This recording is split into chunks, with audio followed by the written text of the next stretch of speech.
트럼프는 지금까지 기조를 봤을 때 뉴스타트 조약을 연장을 안 할 겁니다. 그리고 적극적인 핵 군비 경쟁을 시작을 한다는 것이 트럼프 일기는 사람들도 많은 그런 얘기를 하고 있고요. 중국에 대한 핵 군비 경쟁을 적극적으로 하게 될 가능성이 굉장히 큽니다. 냉전 시대에 준하는 군비 경쟁 시대로 돌입할 수 있는 상황이 된 것이죠.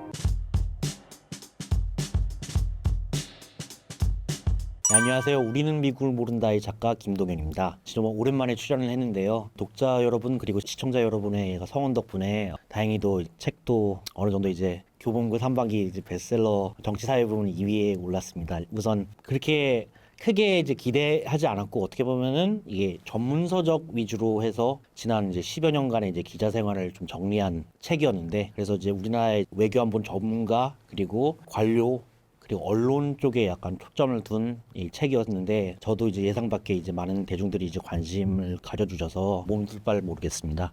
감사합니다. 네, 그리고 이제 트럼프 2기를 앞두고 사실은 여러 가지 변수들이 많은 것도 상황인데 어쨌든 제가 아는 범위 내에서 저의 이제 견해를 한번 논의를 해보도록 하겠습니다.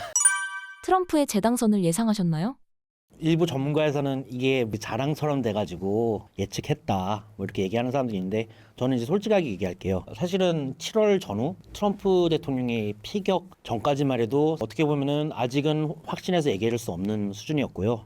사실은 미국 대선이라는 게 이게 지지율뿐만 아니라 여러 가지 변수들이 있고 아직은 좀 여러 가지 기간이 남아 있었기 때문에 솔직히 말해서 물론 이제 제 입장에서는 트럼프가 되든 바이든이 되든 전문가 입장에서는 양쪽 다 염두에 두고 시나리오를 짤 수밖에 없는 입장이고 뭐가 된다가 중요한 게 아니라 바이든이 됐을 경우의 시나리오 그리고 트럼프가 됐을 거의 시나리오를 이제 둘 다 염두에 뒀고요. 근데 다만 이제 트럼프가 됐을 경우에 더 이제 우리나라 대외 변수의 불확실성이 증가하고 그런 면에서 이제 충격과 공포일 거란 것 때문에 뭐 그렇다고 바이든이라고 나아지는 건 아니지만 그래도 이제 충격요법에서는 이제 트럼프가 훨씬 더 불확실성이 있기 때문에 내심 바이든이 되길 바랬지만 저는 이제 그런 선거권이 없는 거고 한국인이니까 다만 이제 7월 달에 피격되고 나서 바이든이 결국 사퇴를 했잖아요. 그때 시점에서는 이러다가 이제 트럼프가 되겠네라고 알고 지내온 이제 민주당 쪽에 있는 인사들도 사실은 이미 어느 정도 예측을 했다. 왜냐하면은 wishful thinking하고 현실 판단은 다른 거거든요. 근데 민주당 내부에서도 바이든으로 가지 못하면은 카몰라 가지고는 힘들다라는 이제 인식이 있었습니다. 그렇기 때문에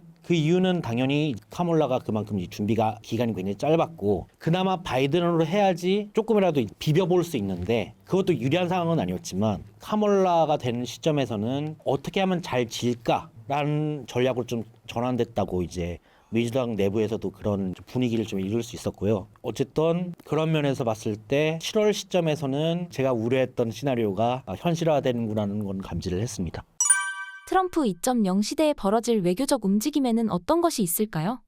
우선 이 문제를 얘기하기 전에 제가 한 가지 경종을 제 스스로에게도 마찬가지지만 울리고 싶은 얘기를 하면은 지금 이 시점에서 트럼프 2기가 어떨 것이라고 확신을 가지고 얘기하는 사람은 사기꾼 아니면은 홍보의 목적이 더 크다고 생각해요. 이거는 제 얘기가 아니라 시드니 사일러라고 미국의 이제 대북 정보 분석관을 굉장히 오래 했고 이 한반도 문제에서는 굉장히 전문가라고 할 수 있는 그러니까 미국의 정보기관에서 거의 20년 가까이 일하는 사람이 대선 직후에 자신의 SNS를 통해서 얘기했던 평가하고 똑같습니다. 이 시점에서 많은 노이즈들이 나올 것이고 특히 한반도 문제에 관련해서 미국의 외교 정책이 어떻게 변할 것인가에 대해서 지금 이미 분석들이 많이 나오고 많은 전문가들이 트럼프 이기 때는 이럴 것이다 얘기를 하지만 대다수의 전문가들은 자신의 wishful thinking 그러니까 보고 싶은 것에만 기반한 예측이고 결국 트럼프의 전략이라는 게 불확실성인데 지금 시점에서 이제 1월 취임 전까지의 노이즈는 결국은 정책 관련 최측근들은 당연히 트럼프가 보스이기 때문에 트럼프가 언급하기 전까지는 노이즈를 내지 않을 것이다. 그렇기 때문에 트럼프가 어떨 것이라는 전망은 대부분 이제 트럼프 1기 때에 기반한 전문가들의 분석이지만 문제는 트럼프 1기와 2기도 셈법이 변화가 있다. 그러니까 가령 있는 거죠. 이제 가장 지금 한국 언론에서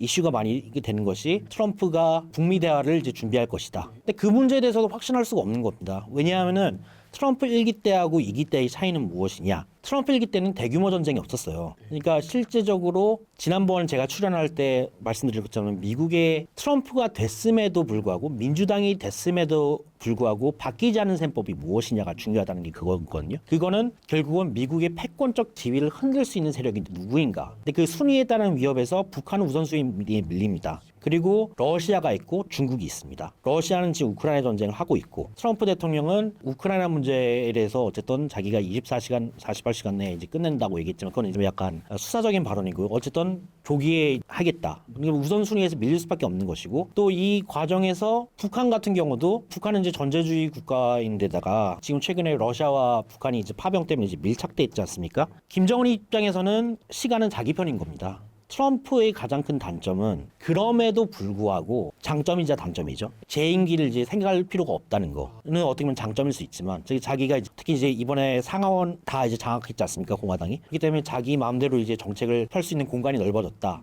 하지만 단점으로 말하면은 시간이 없다. 4년이라는 시간이 없는데 결국 트럼프는 미국의 장기 국익이 아니라 4년 안에 자기 레거시, 유산을 만들기 위한 성과 지표를 이제 계산을 할 텐데 북한이 어쨌든 러시아와의 밀착을 통해 가지고 여유로운 상황에서 어떻게 보면은 1기 때는 뭐 2기의 가능성도 있고 그다음에 이 문제에 대해서는 다른 이슈들이 아직 터지기 전의 일이었기 때문에 당장 해결할 수 있는 것이라고 봤던 것이죠. 하지만 지금은 좀 상황이 복잡하다. 오히려 우선순위에서 더 밀릴 가능성이 있고 김정은 위원장도 어쨌든 11월 달에 이미 우리는 그 비핵화는 대화의 의제에 넣지 않는다고 아예 공표를 했기 때문에 그리고 양쪽 다 하노이에서 이제 확인했고 결국은 타협 지점이 좁히기가 쉽지 않다. 그런 점에서 트럼프도 물론 이제 계산을 하겠죠. 근데 그럼에도 불구하고 이제 트럼프 2기 시대의 외교안보 전략이 어떻게 바뀔 것인가 그것은 지금 시점에서 확신을 가지고 얘기할 수 없다. 가 답입니다. 대북 정책이 이렇게 될 때는 너무 이르다. 구체적인 이제 입장 바로미터는 언제 나오냐면은 내년 1월에 취임사 그때 이제 시그널이 나오는 겁니다. 거길 바로미터로 판단을 해야 되고 지금은 어떻게 보면 노이즈인 거죠. 다만 그럼에도 불구하고 아까 이렇게 제가 지난번 출연했을 때 그리고 이제 책에서도 이제 우리는 미국을 모른다 책에서도 언급했듯이 그렇기 때문에 이 시점에서 저희가 봐야 되는 것은 트럼프 1기냐 바이든이냐와 상관없이 바뀌지 않는 기조가 무엇인가가 더 중요한 것이고 이런 시점에서 봤을 때 어떻게 보면 중국에 대한 경쟁은 러시아보다 더 하는 것이 결국은 미국의 경제적인 측면까지 중국이 같이 경쟁하고 있기 때문에 미국의 패권적 지위를 이제 위협할 수 있다는 건 이제 민주당도 이제 공감하고 있는 초당적 공감되기 때문에 그리고 트럼프 개인적으로도 물론 이제 시진핑하고도 잘 지내고 있다라고 하지만 결국은 뭐 트럼프의 지금까지 발언을 봤을 때 트럼프는 재선을 확신하고 있었던 시점인데 코로나와 그냥 중국 책임론에 대한 어쨌든 개인적인 이제 감정도 같이 섞여 있기 때문에 그리고 지금 트럼프가 임명하고 있는 인선들도 대부분 대중국 강경론자이고 이 부분은 바뀌지 않는다. 그래서 그 공통적인 틀에서 트럼프 이기 때 어떻게 변할지에 대해서는 디테일이 이제 중요한 것이죠. 트럼프 당선으로 중국에 대한 압박의 수위가 강해질 것으로 분석되고 있는데 어떤가요? 대부분 경우에 이제 많이 예측된 게 이미 트럼프가 얘기를 했고 그 관세 전쟁. 근데 이게 관세와 중국의 이제 공급망 탈피에 대한 압박은 더 심해질 것이고 반도체 공정에서도 왜냐하면 이제는 반도체가 미국 입장에서는 전략물자로 분류되기 때문에 반도체 공정에 대한 어떤 압박도 심화될 것입니다. 이거는 제가 굳이 설명하지 않아도 이미 많은 언론에서 다루고 있고 국방과 경제는 같이 연계해서 가는 거기 때문에 좀 한국 언론에서는 아직 좀 부각되지 않은 부분이 있다면은 바로 핵 군비 경쟁입니다. 결국은 아직은 이게 우리나라 언론에서는 좀 관심이 없는 사안인 것 같은데 이미 이거는 이제 바이든 때도 중국이 핵무기의 숫자를 이제 세 자리 숫자로 그러니까 1,500개로 늘릴 것이다라고 이미 미 국방부에서 의회에 보고서를 냈어요. 이건 바이든 때입니다. 근데 문제는 공화당이든 민주당이든 지금까지 미국은 약 5,000개의 이제 핵을 갖고 있는데 지금 중국, 러시아, 북한 모두 다 지금 핵을 늘리고 있는 상황이에요. 우리가 생각했을 땐 미국의 확장 억제력이라는 게 5,000개 대 북한이 최대치로 한다고 100개 전후에 있는 핵으로는 상대가 되지 않지만 이거는 어디까지나 미국의 관점에서 이게 확장 억제력을 봐야 됩니다. 미국은 5,000개를 다 북한에 쓸 수가 없어요. 그리고 우선순위에서 중국이 이제 세 자릿수로 이제 등극하고 중국보다도 지금 핵탄수수가 많은 게 러시아입니다. 6,000개 정도 되죠. 이런 상황에서 미국은 확장 억제력 공약, 동맹을 지켜야 되는 데가 많아요. 일본도 지켜야 되고 유럽에 있는 국가들도 지켜야 되고 그다음에 한국을 지켜야 되는데 5천 개 가지고는 충분하지 않는 거거든요. 이 인식에 대해서 트럼프 1기 때도 이미 오바마 정부를 공격하면서 그때 뭐라고 했냐면은 민주당 정권이 완전히 우리나라 핵 전력을 완전히 망가뜨렸다라고 하면서 핵 군비 증강을 엄청 강조합니다. 그리고 우리 이제 미사일 사거리 제한과도 연계해가지고 중국을 군축 협상에 끌어들이기 위해서는 군비 경쟁이 필연적이다. 그래서 미국산 중거리 배치 계획을 발표하면서 존 볼턴이 당시에 국가모보장관이죠. 이제 어떻게 보면 유력한 후보지로 이제 한국, 일본, 그다음에 호주를 했죠. 근데 문제는 당시에 미국이 개발하는 단계였기 때문에 실전 배치까지는 4, 5년의 시간이 걸렸는데 이제 실전 배치를 이제 막 끝낸 상황이에요. 그리고 몇 달 전에 이제 뉴스에서도 우리나라에서는 별로 언급되지 않았지만 나오기 시작한 게 필리핀에 이미 배치했어요. 그리고 독일에도 배치를 했고. 그러니까 그 얘기는 뭐냐면은 중국에 대한 압박을 하기 위해서 러시아에 대한 우선순위에 대한 압박을 하기 위해서는 이제 군비 경쟁을 적극적으로 하겠다는 겁니다. 근데 여기서 이제 사람들이 간과하고 있는 것이 사실은 INF 조약은 사거리 제한이죠. 그거는 어떻게 보면 투발 수단에 대한 제한인 것이고 더 큰 게 사실은 트럼프 1기 때 있었는데 그게 이제 전략 핵 감축 제한이라고 뉴 스타트 조약인데 그건 뭐냐면은 결국 미국의 이제 전략 자산에 평시에 이제 탑재할 수 있는 핵을 소련과 미국이 서로 제한하겠다고 하는 이게 신사협정 같은 겁니다. 근데 이게 냉전 시대 거쳐서 러시아가 승계를 했고 계속 유지가 됐는데 마찬가지로 트럼프 때 이건 너무 불공평하다. 왜냐하면 이걸 제약받는 것은 러시아밖에 없고 중국은 여기 가입도 안 돼 있고 그러는 상황에서 우리만 지금 손과 발이 묶여 있는 상황은 너무 억울하다. 그렇기 때문에 나는 이거 연장하지 않겠다고 공표까지 했어요. 근데 바이든은 어떻게 보면 핵 없는 세상에 대한 약간 이게 내부 정치적인 슬로건이 있기 때문에 그리고 이제 핵 군비 경쟁이 오히려 더 위험한 세상을 이제 초래할 수 있다는 그런 이제 철학을 바탕으로 결국은 이 정권이 교체가 되면서 원래 트럼프가 공약하기로 했던 뉴스타트의 종료를 연장했거든요. 그게 끝나는 게 내후년 2월입니다. 내후년 상반기. 트럼프는 지금까지 기조를 봤을 때 뉴스타트 조약을 연장 안 할 겁니다.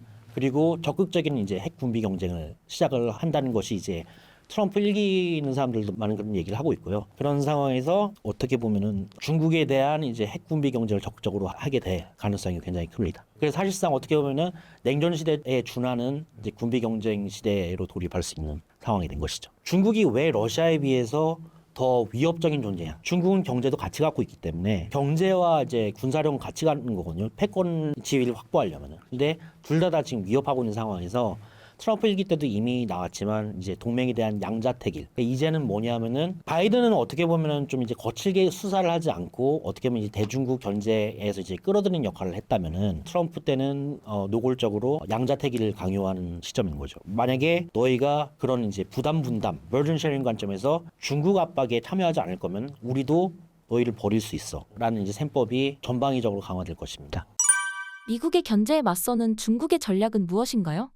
중국은 그렇기 때문에 이제 한국이 미국의 이제 대중국 전략에 편입되지 않도록 최근에 들어서 비자도 이제 어떻게 보면 이제 면제하는 조치도 어떻게 보면 그런 일환일 수 있는데 가급적인 한국이 중도에 있는 전략을 같이 짜면서 물론 이제 지금 들어서 이제 많은 사람들이 북중러 공조 체제라고 하는데 사실은 그 부분은 좀 이제 잘못됐고 왜냐하면은 북한 입장에서는 이제 양다리 외교를 하고 있는 거고 사실 이제 북중러가 동맹은 아니기 때문에 중국 입장에서는 어떻게 보면 북러 밀착이라는 게 사실 그렇게 꼭 좋은 시나리오는 아니에요.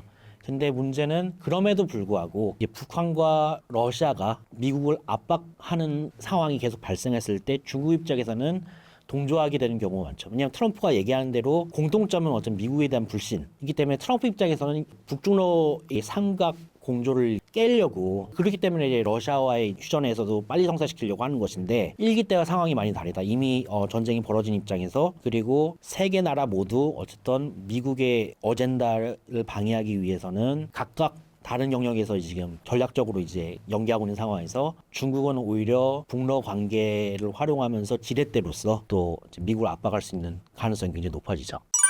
미국이 중국을 견제하기 위해 러시아와 손 잡아야 한다는 의견은 어떻게 생각하시나요?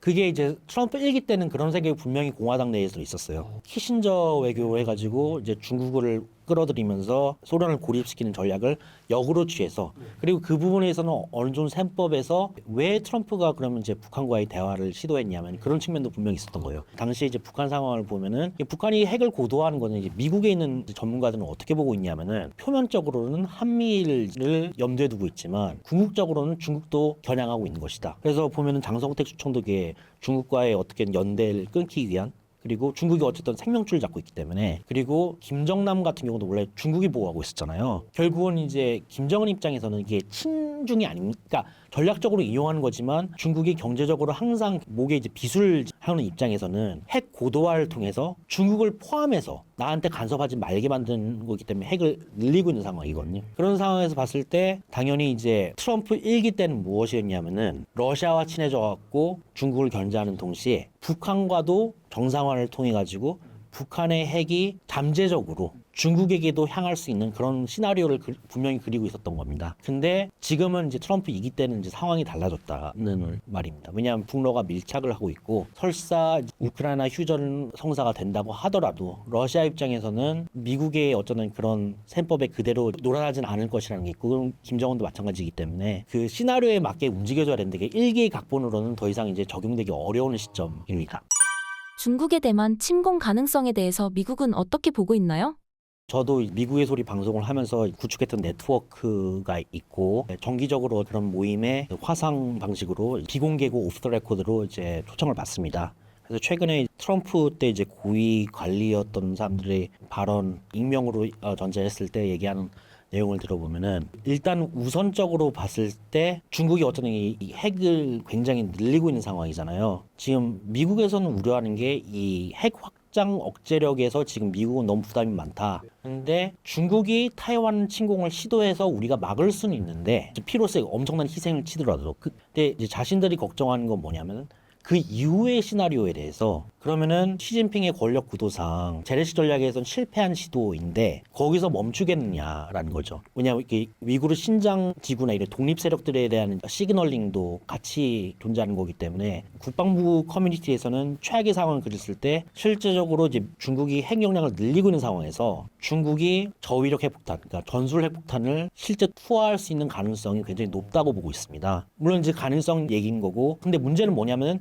그런 일이 안 일어날 수도 있어요. 근데 뭐냐면 이제 국방부 관점에서는 최악의 상황에 항상 대비를 해야 되는 거고 올해 5월달에 제가 이제 엘브리지 콜비 국방부 부장관 트럼프 일기 때 이제 전략을 짰던 분하고도 잠시 만날 기회가 있어서 얘기를 했는데 그분도 얘기를 하는 것이 미래가 어떻게 될지는 모르지만 한국 전쟁을 언급하면서 결국은 상대가 오판하도록 뭐냐면 그 에치슨 라인을 그려가지고 결국은 오판하도록 미국은 개입하지 않을 거야. 오판하도록 말해서 북한의 침공을 초래한 게 있지 않습니까? 근데 엘브리지 콜비도 얘기하는 게 지금 우크라이나 전쟁에 대해서 지원을 교환해야 된다. 얘기하는 게 결국은 미국의 예산은 한정돼 있는데 양쪽 다 투자할 수는 없다는 것이죠. 지금 실제로 타이완에 가야 될 지금 미국의 무기들이 지금 다 우크라이나로 가고 있습니다. 그래서 타이완도 지금 준비 태세에서 지금 어쨌든 공백이 생기고 있는 상황인데 이런 상황에서 결국은 이제 중국을 견제하기 위해서는 결국은 기회비용을 따져야 된다. 그래서 당연히 우리가 준비하고 있지 않으면은 오히려 더 실제 침공 가능성의 위험성이 높아진다고 얘기를 하고 있는 것이죠. 미국이 가지고 있는 동북아시아 안보 전략에는 어떤 것들이 있나요? 우선은 이거는 장기 국익 관점에서 커리어나 전문가, 그러니까 외교 안보를 오래 했던 사람 입장에서 봤을 때는 결국은 이제 중국이 21세기 최대 미국의 패권 경쟁 국가로 들어서는 이 시점에서 그리고 아시아의 경제가 계속 성장하는 이 시점에서는 미국은 아시아를 이제 놓을 수 없는 전략이고 그렇기 때문에 사실 이거는 트럼프 때 나온 게 아니라 오바마 때부터 이미 인식이 됐고 피벗 투 에이지아 해가지고 아시아 회귀였고 이제 집중을 아시아를 하는 것이죠. 사실은 아프가니스탄에 철군을 한 결정적인 셈법에도 더 이상 무분별하게 우리가 개입하면 안 된다. 투자에 대한 집중도를 높여야 된다고 했기 때문에 해외 파병된 이제 중동 문제의 개입을 최소화하면서 오히려 아시아 쪽에서는 오히려 적극적으로 투입하는 것이죠. 근데 다만 제가 여기서 얘기하고 싶은 거는 트럼프 2기의 변수가 무엇이냐. 트럼프 1기는 아직까지는 어른들의 축이라는 약간 미국식의 표현인데 트럼프 1기는 어쨌든 아직까지는 자기 세력화가 좀 공고하. 왜냐하면 트럼프도 이길지 말지에 대해서 굉장히 다들 이제 힐러리가 될 거라고 생각했었으니까 그래서 어느 정도 타협을 할 수밖에 없었고 그렇기 때문에 외교안보 관점에서는 커리어 군인들 그리고 커리어 관료들 국무부 사람들이 많이 들어왔죠. 그러니까 이런 장기적인 관점에서는 당연히 미국은 아시아를 포기할 수 없는 입장이고, 그래서 이제 방위분담금 이슈가 터졌을 때도 마크 에스퍼 장관도 그 자기 회고록에서 그 얘기를 하고, 존 볼턴도 자기 회고록에서 얘기합니다. 트럼프가 주한미군을 빼는 문제에 대해서 우리 장기 국익 관점에서 이건 안 된다. 나는 절대 추진할 수 없다. 라면서 시간 끌기를 하면서 어쨌든 설득시키려고 굉장히 노력을 많이 했습니다. 근데 이제 트럼프 얘기는 뭐냐면 이제 뒤가 없는 것이죠. 그런 관점에서 제가 이제 얼마 전에 트럼프 1기 때 직접 이제 대통령과 이 주한미군 문제를 이제 관여했던 전직 고위 관리하고 이 문제를 얘기를 했는데, 자신이 이제 트럼프 1기 때 사실은 그 문재인 정부였죠. 고위 관리한테도 사실 그런 내용을 많이 받았대요. 그러니까 뭐냐면 미국 정부 입장에서도 마크 에스퍼가 얘기하는 것처럼 한반도의 주한미군 배치는 북한뿐 아니라 중국을 견제하기 위해서도 굉장히 유리하고 자기 국익에도 되는 건데, 결국에 트럼프 이거 그냥 수사로 협박하고 주한미군 철수는 결국 안 하지 않을 거냐. 근데 제가 이렇게 그분은 사실은 어떻게 보면은 트럼프의 주한미군 철수에 대해서 굉장히 이제 양쪽 다 설득하려는 중재 역할을 했던 분인데, 그분도 그렇게 됐다면 하십니다. 장기 국익 관점에서 맞지만 트럼프는 인식이 다르다. 트럼프는 주한미군을 정말 뺄 생각을 하고 있다. 근데 그 이유는 무엇이냐면은 결국은 이제 주한미군이 갖고 있는 공격의 취약성 때문에 그렇습니다. 지금 보면은 모든 주한미군들이 지금 밀집 대응으로 지금 다 캠퍼 프리에 지금 다 모여 있잖아요. 근데 이제 한반도에서 주한미군의 활용성이라는 게 이제 한미연합군이라는 게 사실은 이제 중국에 대해서 적극적인 견제도 안 하고 있는 상황에서 북한 문제만 하기에는 자원의 낭비, 비용이 있는 데다가 문제는 트럼프 생각은 뭐냐면은 주한미군이 어쨌든 그 희생이 될 경우 우리가 연루가 되지 않느냐. 그 우리가 불필요하게 연루될 필요가 있어? 라는 생각이 굉장히 강한 겁니다. 왜냐하면 이런 중국이나 러시아부터 최전방에 있기 때문에 그 공격이 굉장히 취약한데, 거기서 이제 희생자가 발생할 게 우리가 인계철선이라고 하죠. 결국은 미국이 관여할 수밖에 없고, 그런 상황을 아예 만들고 싶지 않은 겁니다. 더군다나 트럼프 입장에서 봤을 때는 한 가지 이슈가 됐던 게 사드 배치 관련해서 트럼프가 굉장히 이거 왜 우리 돈을 내야 되냐, 말이 안 된다라면서 사드 문제에 대해서도 굉장히 불만을 많이 토했었는데, 이제 일본 같은 경우는 어떤 미사일 방어망에 완전히 통합이 돼 있어요. 그래서 어떻게 보면 미국의 유기적인 연계가 되는데, 한국은 어쨌든 그 전략적 모호성 때문에 산불 정책이라고 하죠. 그래서 사드의 추가 배치를 하지 않고, 그 다음에 그 미국의 글로벌 미사일 방어 체계에 통합되지 않는다. 그 조건이 있었습니다. 그렇기 때문에 이게 따로따로 움직이는 구조인 거죠. 지난번 이제 출연 때도 얘기했지만 북한이나 중국이나 지금 이제 발사의 결정세법이 굉장히 빨라졌어요. 이제는 고체연료로 되고 회피 기동형 미사일이 됐기 때문에 어떻게 보면은 일본보다도 이제 미사일 방어 측면에서 취약성에 노출되는 상황에서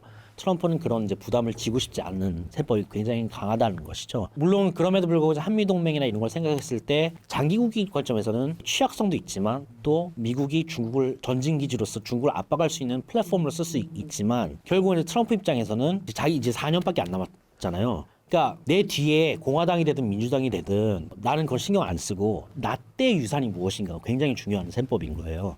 그렇기 때문에 장기적인 국익 관점에서는 맞아요. 과연 주한미군이 어쨌든 그 중국 견제 관점에서 미국한테 이로울 텐데 뺄 수 있을까? 근데 트럼프 셈법에서는 주한미군 취약성, 공격이 굉장히 취약하고 밀집 대응이 있고, 그렇다고 미사일 방어망도 이제 통합돼 있지 않고, 괜히 여기 있다가 진짜로 사상자가 발생하면은 우리가 개입을 해야 되는데, 그리고 그렇다고 해서 주한미군이 이제 한국이 그렇다고 적극적으로 이제 중국에 대해서 견제를 하고 있는 것도 아니고, 그런 상태에서 그러면은 뭐 우리도 그렇게 커밋할 필요가 없잖아 라는 생각에서, 그리고 어쨌든 내 때 전쟁이 안 일어나면 되지 라는 생각에서 뺄 가능성이 크다는 겁니다. 그래서 그거에 대해서 그 아까 조언했던 사람들도 자기는 이제 문재인 정부 때 그 고위 관리한테 이렇게 됐다.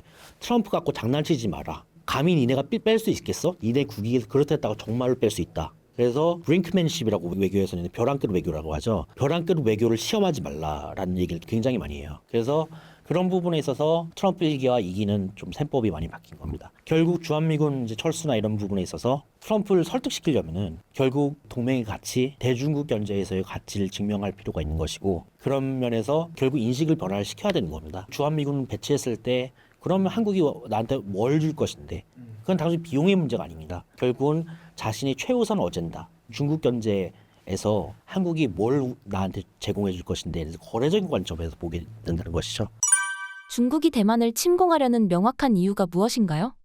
중국 입장에서는 세 가지 측면이 있는데 첫째로는 중국이 지금 어쨌든 항공모함도 만들고 있고 이거는 이제 일본 외교관한테 직접 들은 얘기지만 시진핑하고 오바마가 처음에 만나고 정상회담을 했을 때 시진핑이 이런 말 합니다. 날짜 경계에서 태평사역에서 이렇게 반을 가른 날짜 경계를 해가지고 우리는 평화적인 공존이 가능하다. 그러면서 지도를 딱 보여주면서 오바마한테 날짜 경계설 위주로 우리가 같이 공존하도록 하자라는 말이거든요. 그러니까 중국은 이미 이 태평양의 앞마당은 이거 우리의 영향권에 있다는 걸 굉장히 강조하는 겁니다. 날짜 경계선으로 하자면은 일본도 중국이 내화가 되는 것이죠. 왜냐하면은 일본이 있고 그다음에 이게 날짜 경계에서 필리핀인가 이렇게 나와 있거든요. 그러니까 한국의 근해나 어쨌든 일본이나 다 자기의 앞마당인 거죠. 굉장히 미국 입장에서는 이제 굴욕적인 발언인데 이게 중국의 인식 범위입니다. 중국은 이제 옛 중국 미들 킹덤이잖아요. 그 영광을 이제 구현하기 위해서는 타이완이 핵심 계획이 병목 구조입니다. 결국은 미국은 그런 상황을 방지하기 위해서 이제 딱 마개로서 이제 타이완을 갖고 있는 거여서 우리나라의 이제 수출입 같은 경우는 대부분의 이제 80% 이상이 타이완 해협을 통해서 지나가는데 중국은 이 타이완 때문에 원양 함대로서의 기능을 못 하는 겁니다. 그렇기 때문에 이 병목을 이제 잡아야 되는 것이고 이 타이완을 잡아야지 자기네들의 이제 일본하고도 이제 분쟁이 된 센카쿠 열도 그 부분도 이제 영향을 오키나와 그리고 기지에 대한 직접적인 영향력을 행사할 수 있는 것이고 두 번째로는 당연히 이제 통일 문제인 것이죠. 이게 어떻게 보면 이제 우크라이나하고 비슷한 건데 독재자로서 지금까지 시진핑은 등소평 때 얘기했던 이제 100년 동안 어쨌든 미국 건드리지 말고 조용하게 내공을 쌓으라 도강행의 전략에서 시진핑은 이 경제가 엄청나게 커다 보니까 이 어쨌든 중산층을 만족시켜야 되잖아요. 아니면은 미국이 이제 의도한 대로 자본주의가 이제 확산되면서 민주주의 국가로 체제 저항이 생길 수 있으니까 그러니까 이제 시진핑은 이걸 어떻게 풀었냐면은 민족주의로 풀었던 것이고 그러면서 어떻게 보면 지금의 그 젊은 세대 중국 세대들이 가장 무경화된 세력이고 그런 부분에 있어서 이제 타이완의 이제 남북 문제처럼 타이완 입장에는 통일 문제입니다. 이 일을 해야지만 이제 민족으로서의 정체성 유지할 수 있는 것인데 그리고 이거는 위구르 신장 문제하고도 같이 연계가 돼 있기 때문에 자기 유산인 겁니다. 결국 이제 푸틴도 마찬가지지만 시진핑은 어쨌든 권력 누수를 굉장히 생각을 해야 되는 입장이고 내부 체제 단속을 위해서는 당연히 그거에 대한 자기가 약속했던 성과를 보여줘야 되는 것이고 그런 문제에서는 통일 문제에 대한 이제 포기할 수 없는 전략인 거고요. 세 번째는 이제 타이완이 갖고 있는 전략적 이점 이제 결국 이제 반도체 공정인 거죠. 결국 중국도 지금 반도체를 관련해 가지고 미국을 이제 따라가려고 이제 많이 하고 있는데 그 타이완 반도체가 갖고 있는 공장이나 이런 설비에 대한 확보 대충 이제 세 가지 부분을 볼 수 있을 것 같습니다. 미국과 중국 모두 대만을 포기하지 못하는 이유는 지정학적으로 자유무역의 요지이기 때문인가요? 그게 트럼프 1기 때까지 상황입니다. 지금은 근데 여기에서 이제 변수가 생겼어요. 다시 말하지만 많은 사람들이 이 팩트를 놓치고 있는데 트럼프는 시간이 없다. 4년밖에 없기 때문에 4년 동안 성과를 내야 된다. 근데 이제 엘브리지 콜비나 많은 이제 트럼프 지지 관료들이 얘기하는 부분은 어떻게 보면 우리 주한미군 방위비 분담금 이슈가 이제 올라올 텐데 왜 협상을 했지만 이걸 철회할 가능성이 지금 남아있는 상태에서 트럼프 입장에서는 지금 한국도 한국이지만 타이완부터 때릴 가능성이 굉장히 높거든요. 왜냐하면은 지금 이제 트럼프의 인식에서는 한국은 그래도 이제 3% 전후로 국방을 투자하고 있잖아요. 북한 문제에 대해서. 타이완 그 정도도 안 하고 있거든요. 그리고 이제 엄밀히 말하면은 타이완 같은 경우는 지금 어쨌든 민주당 쪽에서 중국 굉장히 세게 나가고 있잖아요. 그러면서 이제 긴장은 계속 조성을 하는데 근데 문제가 생기면 니네는 지금 준비를 안 하고 있고 그냥 긴장 관계만 높이고 결국 문제가 됐을 때 우리 보고 개입하라는 거냐? 이건 무임승차라는 생각이 굉장히 강한 겁니다. 너네는 지금 한국도 지금 북한 상대하고 이제 2% 3% 지금 투자하고 있는데 너네는 지금 북한도 아니고 중국을 상대하고 있는데 최소 9% 이상 돼야지. 이건 대놓고 얘기한 겁니다. 지금 트럼프 관리들이. 근데 지금 1, 2% 전후거든요. 그리고 우리 징병제 기간도 우리나라보다 훨씬 짧고. 그러니까 미국 입장에서는 타이완이 굉장히 안 입고 온 겁니다. 그래서 타이완에 대해서도 굉장히 압박을 가할 가능성이 있어요. 수사인지는 모르겠으나 뭐가 바뀌었냐면은 아까 이것도 이게 주한미군 문제하고 똑같이 연계되는 겁니다. 트럼프 일기 때는 맞아요. 장기적인 국익 관점에서 미국 정부는 타이완을 포기할 수가 없고 아시아 우선주의 전략. 그러나 트럼프는 내 때만 일어나지 않으면 돼 라는 세법에서는 그리고 실제로 타이완과의 갈등 상황은 중국이 핵을 늘리고 있는 상황에서는 실제적으로 핵전쟁까지 발생할 수 있는 상황도 고려를 해야 되거든요. 트럼프 입장에서는 타이완이 굉장히 중요하긴 하지만 그렇다고 해서 우리가 타이완을 포기한다고 해서 못 사는 건 아니야 라는 세법이 가는 거. 그러니까 이게 좀 정말로 그렇게 생각할지 모르겠지. 그게 타이완의 태도 여부에 따른 거죠. 근데 압박 전술로서는 너네 제대로 네 국방에 대해서 신경 안 쓰면은 언제든지 버릴 수 있어 라는 협박 전술이 굉장히 늘어날 가능성이 있고요. 어떻게 보면 이제 트럼프의 이제 아메리카 퍼스트 경제하고도 또 연계가 되는 게 결국 이제 트럼프 같은 경우는 미국의 이제 군수물자 많이 사기를 이제 압박하는 수단으로서도 똑같이 타이완에 대해서 압박을 할 가능성이 굉장히 큽니다. 아까 얘기했던 burden sharing, 부담 분담의 개념을 좀 다시 정립을 해야 되는데 이건 바이든 때도 마찬가지고 지난번 출연 시간 때도 얘기했지만 우리는 이제 방위비 분담금 협상 때문에 단순히 주한미군 주둔 비용에 대한 우리의 이제 부담만을 얘기하는데 그게 아닙니다. 트럼프 일기 때 이제 국방백서 National Defense Strategies 얘기하는 것은 미국도 국방비를 늘려야 되고 명목상 7% 8% 냉전 수준을 올려야 되고 동맹도 같이 올려야 된다. 이런 거 셈법이었는데 미국에서 하는 예산 증액이라는 거는 중동 문제나 북한 문제는 이게 아니라 중국, 러시아에 대한 투자를 굉장히 늘려야 돼갖고 그래서 실질적으로 보면은 저위력 핵폭탄이나 이런 거에 대해서는 트럼프 때 엄청나게 이제 대폭 국방비 증액을 했고요. 그다음에 항공모함도 이제 무인 항공모함 굉장히 예산을 많이 확보하려고 노력을 했지만 관료적 저항도 심했고 미국 의회의 저항이 심했기 때문에 못했죠. 근데 지금은 어떻게 보면 공화당도 상하원 다 지금 장악한 상황에서 일론 머스크까지 들어온 이유가 결국 이제 칼잡이 역할을 하라는 거거든요. 특히나 이제 트럼프 때 말로는 미국 본토를 아이언돔을 씌울 수 있는 미사일 방어망을 확충하겠다 말은 그렇게 했지만 결국 실현을 못 옮겼어요. 의회 저항이 그리고 관료적 저항이 굉장히 심했기 때문에. 근데 그걸 이제 4년 안에 지금 성과를 내야 하기 때문에 그걸 하기 위해서 이제 일론 머스크가 들어오는 겁니다. 그래서 말 안 들으면 바로 자른다. 그래서 굉장히 빠른 속도로 이 부분에서는 군비 경쟁을 위한 여건을 이제 조성하려고 하겠죠. 트럼프의 인식은 뭐냐면은 지금까지도 이렇게 하는 게 자체가 애초에 불평등한 거다. 우리는 일개 국가로서 패권 국가로서 왜 우리가 이런 걸 다 공공재를 우리가 다 해야 되는데 니네들 이제 잘 살게 됐잖아. 니네가 그런 비율을 늘리는 것이 그게 애초에 공정한 거야. 우리가 부당하게 지금까지 많이 투자한 거야 라는 얘기인 거고요. 방위분담금도 마찬가지입니다. 이게 방위분담금은 주둔 미군에 대한 지원이지만 트럼프가 얘기하는 건 뭐냐면 니네 자체 국방력을 늘려라 라는 거거든요.